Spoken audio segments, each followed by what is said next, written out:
The memo arrived at the War Department on a Tuesday morning in January 1942, stamped with the usual bureaucratic indifference that accompanied documents meant to shape the destinies of hundreds of thousands of men. Colonel Howard Whitfield read it twice, adjusted his spectacles, and leaned back in his creaking chair with the satisfied expression of a man whose prejudices had been validated by science.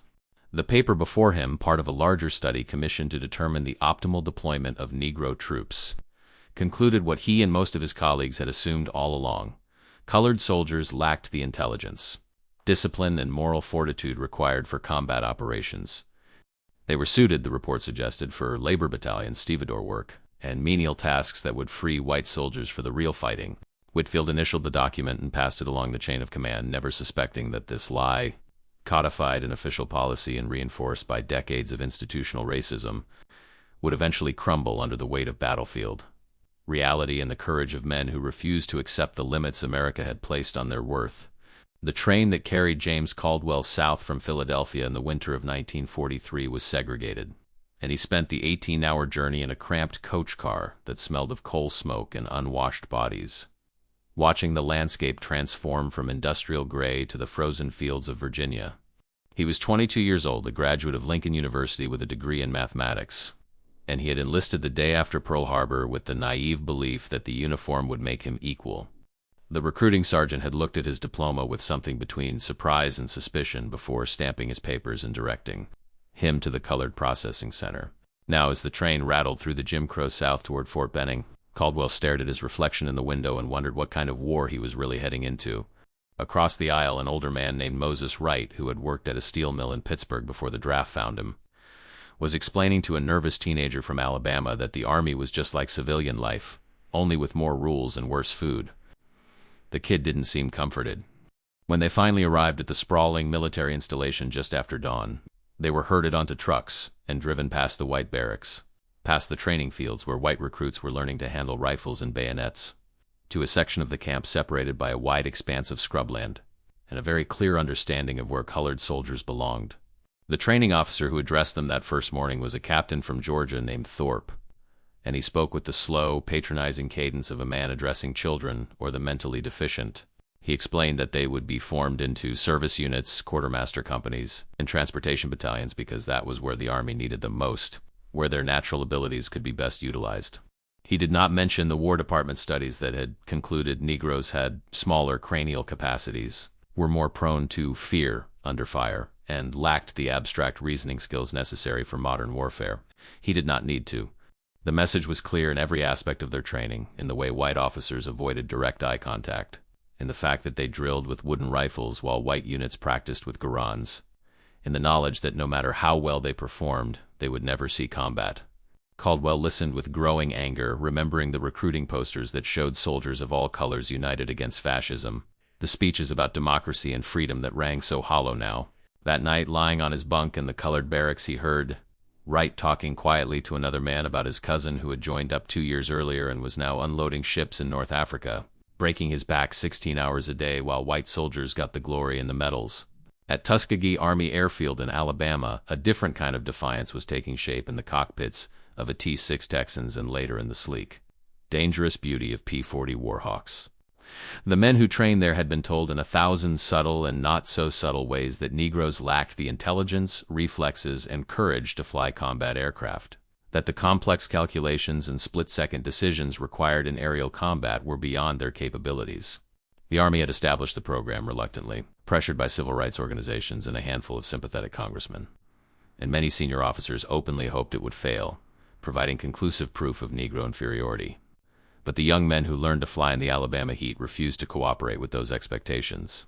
Robert Jefferson, a chemistry teacher from Chicago, executed his first solo flight with the precision of a surgeon, banking the Texan through a series of tight turns that left his instructor grudgingly impressed. Marcus Williams, who had grown up picking cotton in Mississippi and learned to read from his grandmother's Bible, demonstrated an instinctive understanding of aerodynamics that baffled the engineers who tested him. These men were not supposed to exist, according to the studies. The memos, the carefully constructed rationale that justified segregation and limited expectations. They studied flight mechanics in the evenings, memorized recognition silhouettes of German and Italian aircraft, practiced formation flying until they moved through the sky like migrating birds, and prepared themselves for a war that most of America believed they could not fight. The 761st Tank Battalion arrived in England in October 1944 with a chip on its collective shoulder and something to prove. They had trained for 2 years at Fort Hood in Texas, learning to coax bulky Sherman tanks through obstacle courses, to coordinate infantry support, to fight as an armored fist in the combined arms doctrine that was revolutionizing modern warfare. Their commander, Lieutenant Colonel Paul Bates, was a white officer who believed in them when most of the Army did not, who fought bureaucratic battles to get them proper equipment and fair treatment, who told them repeatedly that they would get their chance. But even Bates could not shield them entirely from the institutional racism that permeated the military. When they landed in France that November, assigned to George Patton's Third Army, they were met with skepticism and barely concealed hostility from white units who had been taught that colored soldiers would break under fire, would panic, would be more danger to their own side than to the enemy. Patton himself, that profane, brilliant, contradictory warrior, addressed them before their first combat mission with characteristic bluntness, telling them that everyone had their eyes on them, that some people did not believe they could fight, that he did not care what color they were as long as they killed Germans. It was not exactly an inspirational speech, but it was honest, and honesty was something they had rarely received from white officers. Their baptism of fire came in the frozen forests of Lorraine, where German resistance had stiffened into a defensive network of pillboxes, minefields, and dug-in infantry supported by the occasional Panther tank. Samuel Harris, a gunner from Detroit who had worked in the Ford plant before the war, remembered the moment his Sherman crested a small rise and suddenly they were taking fire. The distinctive crack of an 88mm gun echoing across the valley, the sound of metal striking metal as rounds bounced off their armor. The loader was screaming coordinates the commander was shouting into the radio, and Harris was traversing the turret, searching for the muzzle flash, his hands moving with practiced efficiency despite the fear that made his mouth taste like copper. When he finally squeezed the trigger, the 75mm gun bucked, and through the smoke he saw the German position disintegrate in a shower of dirt and splintered logs. They fought through that village house by house, supporting infantry from the 26th Division who had initially regarded them with suspicion but who now called for their support with desperate urgency. By the time they secured the objective, 3 tanks had been disabled and 2 men were dead. But they had accomplished what the studies said they could not. What the memos had insisted was impossible. They had fought, and fought well, and the white infantrymen who had witnessed it could not reconcile what they had seen with what they had been told. 6,000 miles away, at a forward airbase in Italy, the pilots of the 332nd Fighter Group were writing their own chapter in the dismantling of the lie. They flew P-51 Mustangs now, those beautiful, deadly machines with the distinctive red tails that would become their signature, and they escorted heavy bombers deep into German territory where the Luftwaffe still had teeth. The bomber crews, initially resentful of having colored pilots as their guardian angels, had developed a different attitude after a few missions. They had watched these pilots dive into formations of German fighters with a ferocity that bordered on recklessness, had seen them stay with the bombers even when their own fuel was running low, had learned that when you were over Austria or Romania with fighters coming out of the sun, the color of the pilot protecting you mattered less than his skill and courage. Captain Jerome Washington, who had grown up in Harlem and learned about flying from magazines in the public library, remembered the mission over Berlin when they encountered a group of FW-190s and the sky turned into a chaotic dance of death. His wingman, a kid from Alabama named Thompson who still had peach fuzz on his cheeks, had called out the bogies, and Washington had rolled his Mustang into a climbing turn, his vision graying at the edges from the G-forces, his thumb hovering over the gun button. The German pilot was good, very good, but Washington had been flying since before this Nazi learned to shave, and he anticipated the barrel roll, led his target perfectly, and sent a 3-second burst of 50 caliber fire into the 190's engine. The German fighter belched black smoke and fell away, and Washington did not watch it go because there were more targets and the bombers were depending on them. By war's end, the Tuskegee Airmen would accumulate a combat record that spoke for itself, a record that made a mockery of every study that claimed Negroes lacked the mental capacity for complex military operations. Back in France, the lie was dying in the mud of the Bulge. When the Germans launched their surprise offensive through the Ardennes in December 1944, creating a crisis that threatened to split the Allied armies and drive to Antwerp, the need for combat troops overwhelmed the convenient fictions of racial doctrine. Negro service units suddenly found themselves in the front lines. Mechanics became infantry, truck drivers became riflemen, and the men who had been told they were unfit for combat discovered that survival made warriors of anyone brave enough to hold ground. James Caldwell, who had spent 18 months loading trucks and hauling supplies, found himself in a makeshift defensive position outside. Bastogne, with a borrowed Garand and a handful of white soldiers who were too scared and too desperate to care about the color of the man fighting beside them. The cold was murderous, the kind that made your teeth ache and your fingers clumsy, and the Germans came at them through the snow like gray ghosts, and Caldwell fired until his rifle barrel was too hot to touch. Fired until the images blurred together into a nightmare of muzzle flashes and falling bodies. Fired until the attack broke and the survivors retreated back into the forest. The white sergeant, a farmer from Iowa who had probably never spoken to a Negro before the war, clapped him on the shoulder afterward and offered him a cigarette, and in that gesture was an acknowledgement that transcended policy and prejudice. They had fought together, bled together, and the studies from Washington that claimed otherwise meant nothing in the face of that reality. The Red Ball Express, that massive logistical operation that kept Patton's tanks rolling and Hodges' infantry advancing, was manned primarily by Negro drivers who navigated bomb-damaged roads, survived strafing attacks from German fighters, and delivered millions of tons of supplies in a display of organizational competence that contradicted every assumption about Negro inefficiency. These men worked brutal hours, slept in their trucks when they slept at all, and maintained a supply line that stretched hundreds of miles from the Normandy beaches to the front lines in Germany. When a white supply officer stationed in Reims compiled the report on the operation's effectiveness, he found himself struggling to reconcile the data before him with the doctrine he had learned at West Point. The Negro drivers had lower accident rates than comparable white units, better maintenance records, fewer disciplinary problems, and a work ethic that put his own men to shame. He filed the report anyway, knowing it would likely be buried, but also knowing that someone somewhere might read it and start asking uncomfortable questions.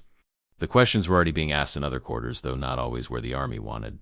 Negro newspapers like the Pittsburgh Courier and the Chicago Defender had correspondents in the European theater who were documenting the achievements of colored troops and demanding to know why they were systematically excluded from combat roles and recognition.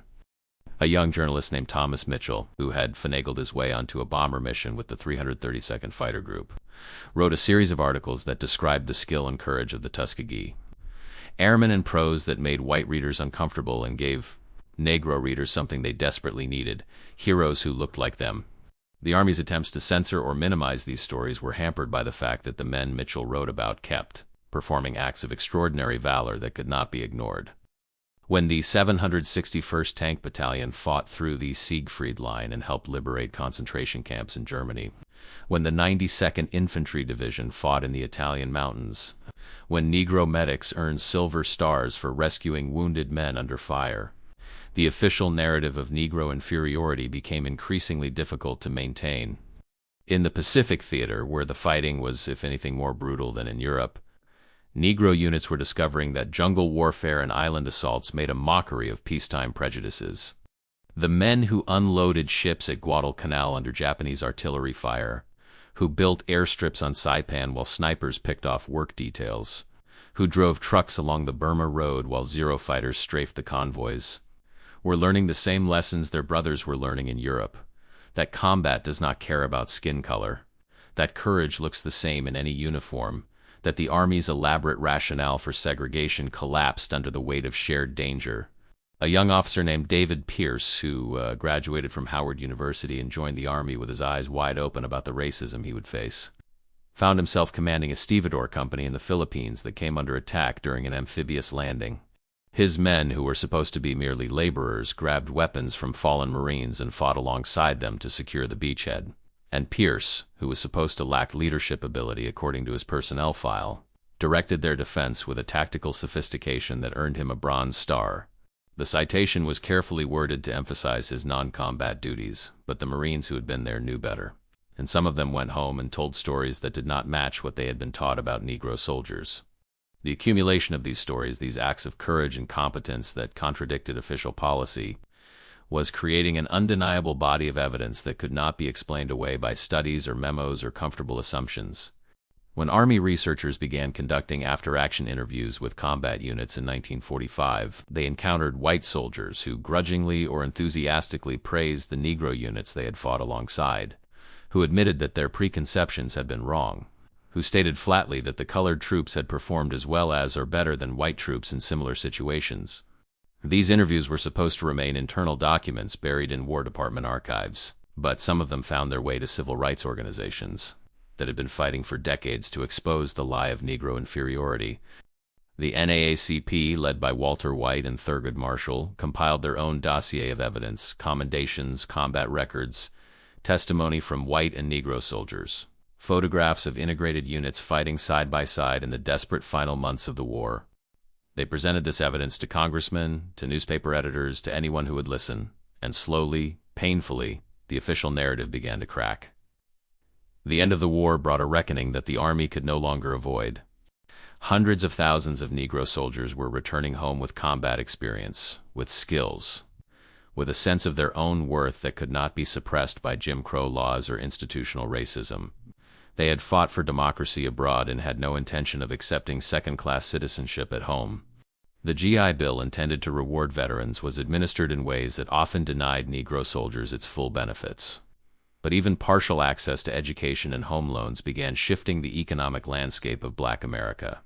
More importantly, these veterans became living refutations of the lie, walking proof that the studies and memos and careful academic justifications for segregation were built on nothing more substantial than prejudice and fear. When they spoke at churches and community centers, when they organized voter registration drives, when they simply walked down the street in uniform with their medals and their pride, they challenged every assumption that white America had used to justify its system of racial hierarchy.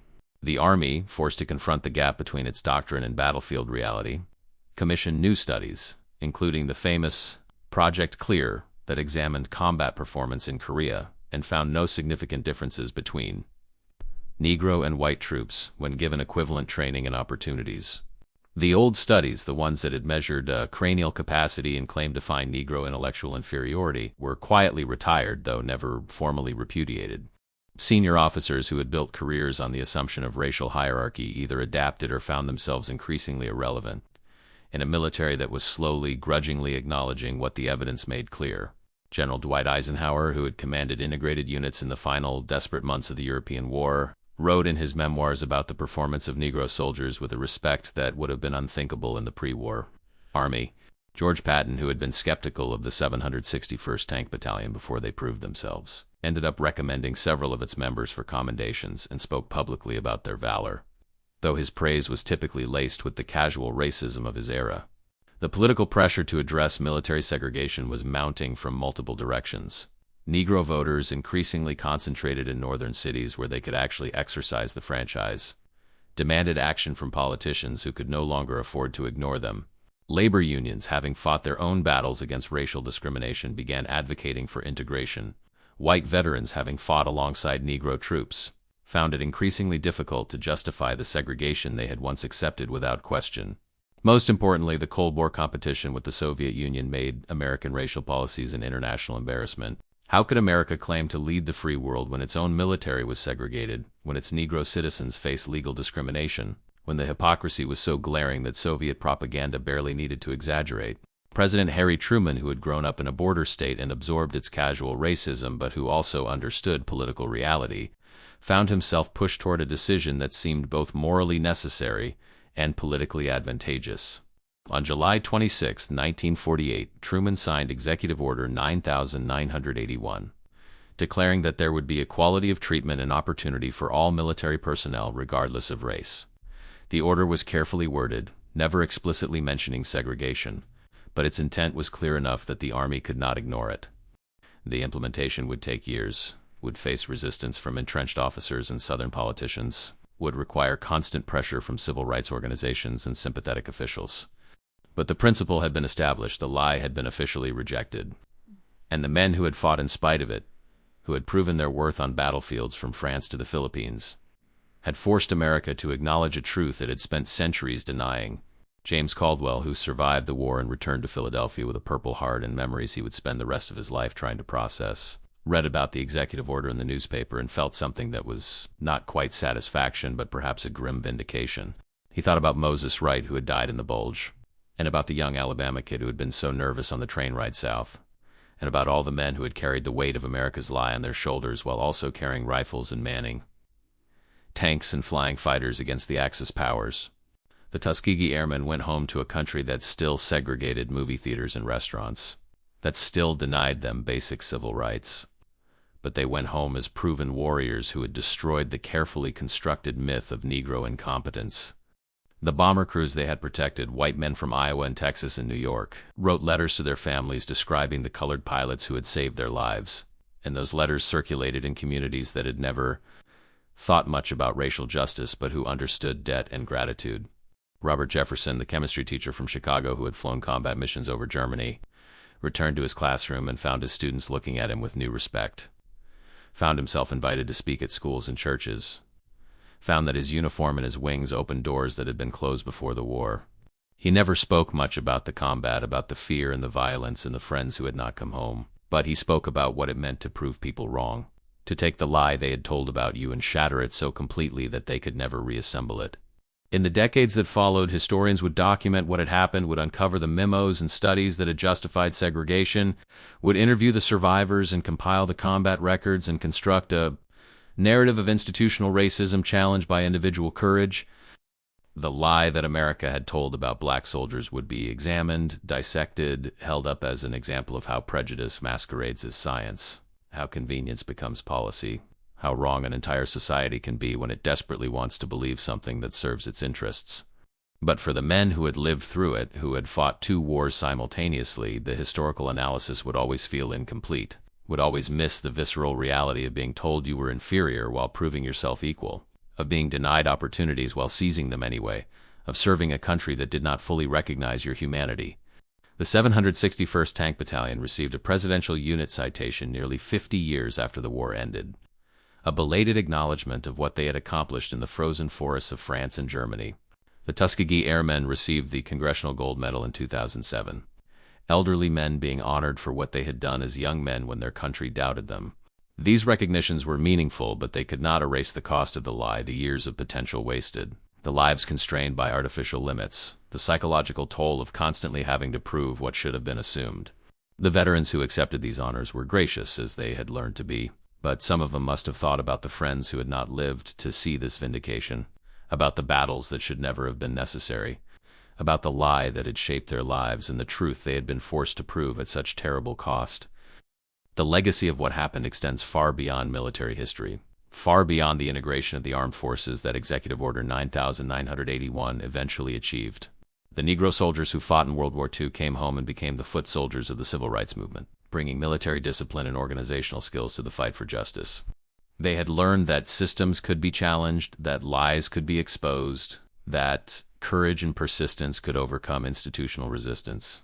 When Rosa Parks refused to give up her seat when students sat at segregated lunch counters, when marchers faced dogs and fire hoses in Birmingham, they were drawing on a tradition established by men who had faced German artillery and Japanese bullets while their own country questioned their worth. The connection was not always explicit, but it was there in the determination and the refusal to accept limits, in the knowledge that they had already proven themselves in the most extreme circumstances imaginable. The army that emerged from World War II was not suddenly free of racism, was not instantly transformed into a model of racial equality. Integration proceeded slowly, fitfully, with resistance at every step. But the foundation had been laid, the lie had been exposed, and the men who had done the exposing had created a template for challenging injustice. When the army finally integrated during the Korean War, when Negro and white soldiers fought in the same units without the catastrophic consequences that segregationists had predicted, it was because World War II veterans had already demonstrated what was possible. When the military became in many ways more integrated and more meritocratic than civilian society, it was built on the achievements of men who had fought in the 761st Tank Battalion, flown with the 332nd Fighter Group-driven trucks on the Red Ball Express, and served in countless other units where they had been given the chance to prove themselves. In the end, the greatest irony is that the U.S. military, once so committed to defending the lie of black inferiority, producing studies and memos to justify segregation, eventually became one of the first American institutions where merit outweighed skin color. The same army that once doubted black soldiers would later be led by black generals commanding white troops without controversy. And the achievements of units like the Tuskegee Airmen and the 761st Tank Battalion, once ignored or minimized, would become celebrated parts of official military history taught to every new recruit. The transformation was not complete, was not perfect, but it represented a repudiation of the lie that was more thorough than anyone in 1942 would have thought possible. The men who had lived through that earlier era, who had endured the segregation and the insults and the systematic denial of opportunity, who had fought anyway and proven themselves anyway, could take some satisfaction in knowing that their grandchildren would serve in a military that no longer officially questioned their humanity. But satisfaction is not the same as justice, and recognition decades later cannot restore the years that were stolen. The lie that America told about black soldiers in World War II had consequences that rippled through families and communities, that limited dreams and constrained possibilities, that took men of talent and courage and confined them to labor battalions and service units, because the institution could not see past its own prejudices. The truth, when it finally emerged not because of sudden enlightenment or moral revelation, but because these men forced it into the open through their own sacrifice and achievement. They took the lie and broke it, piece by piece, combat mission by combat mission, until even the army could no longer maintain the fiction. That is a story that needs to be told, not as a feel-good tale of progress, but as a complicated, painful, ultimately triumphant narrative of men who refused to accept the limits that their country tried to impose, who fought for a democracy that did not yet fully include them, who proved their worth in the only way that America would recognize, with blood and courage and an unwillingness to surrender their dignity even when everything else was taken from them.